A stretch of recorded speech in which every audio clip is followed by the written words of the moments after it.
आज का टॉपिक है चतुर्भुज। चतुर्भुज क्या होता है और इसके बारे में जानेंगे कि कहाँ से आया था, या कहाँ से समलम्ब आया, ठीक है, कहाँ से समचतुर्भुज आया, ठीक है। तो आयत क्या होता है?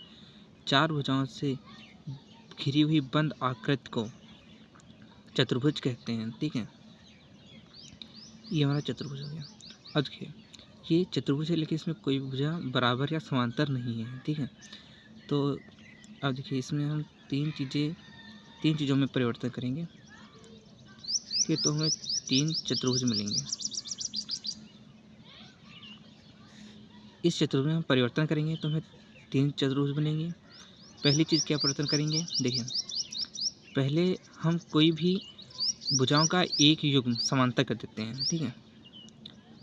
मैंने भुजाओं का एक युग्म समांतर कर दिया, ठीक है। जिस समांतर हमने कर दिया, ठीक है। अब यह भुजा इस भुजा के समांतर है तो क्या हो गया, समलम्ब चतुर्भुज हो गया, ठीक है। अब दूसरा इसमें क्या परिवर्तन करेंगे, आमने सामने की समूह भुजाएं बराबर और समांतर कर देते हैं, ठीक है। देखिए, यह भुजा इस भुजा के समांतर और बराबर ही, यह भुजा इस भुजा के बराबर और समांतर, तो समांतर चतुर्भुज हो गए हैं, ठीक है। इसी का इसमें देखेंगे, इसमें हम जो होता है, इसके जो विकर्ण हम 90 डिग्री पर समद्विभाजित करते हैं, ठीक है। तो हम यहाँ पर ये हमारा पतंग बन गया है, ठीक है, पतंग, ठीक है। यह 90 डिग्री पर छेद करेंगे, ठीक है। तो यह भुजा इस भुजा के बराबर हो जाएगी, यह भुजा इस भुजा के बराबर हो जाएगी, ठीक है। अब देखिए, अब जो समलम्ब चतुर्भुज है, इसमें हम परिवर्तन करेंगे, ठीक है। तो हम देखो, दो भुजाएं तो समांतर ही थी, ठीक है। तो दो भुजाएं हमने समांतर की, और जो बाकी जो असमांतर भुजाएं थी, जो इसमें असमांतर भुजाएं थी, इन्हें हम बराबर कर देंगे, ठीक है। असमांतर भुजाओं को हमने बराबर कर दिया, तो यह भुजा इस भुजा के बराबर हो गई। तो ये कौन सा चतुर्भुज है? समद्विबाहु समलम्ब चतुर्भुज। अब देखिए, इसमें हम जो समांतर चतुर्भुज में भी एक परिवर्तन करेंगे। क्या परिवर्तन करेंगे? इसमें हम सभी कोण 90 डिग्री पर कर देंगे, ठीक है। इसमें चारों कोण 90 डिग्री पर कर दें, ठीक है। जब 90 डिग्री पर कर दिए तो एक आयत हो गया, ठीक है।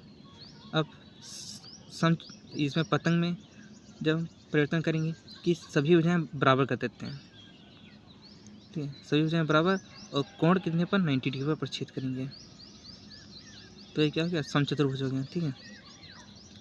अब यहाँ पर देखिएगा, इम्पोर्टेंट, मतलब आयत और समचतुर्भुज को आपस में जोड़ देंगे, ठीक है, मिला देंगे, तो हमारा ये बन के आता है वर्ग,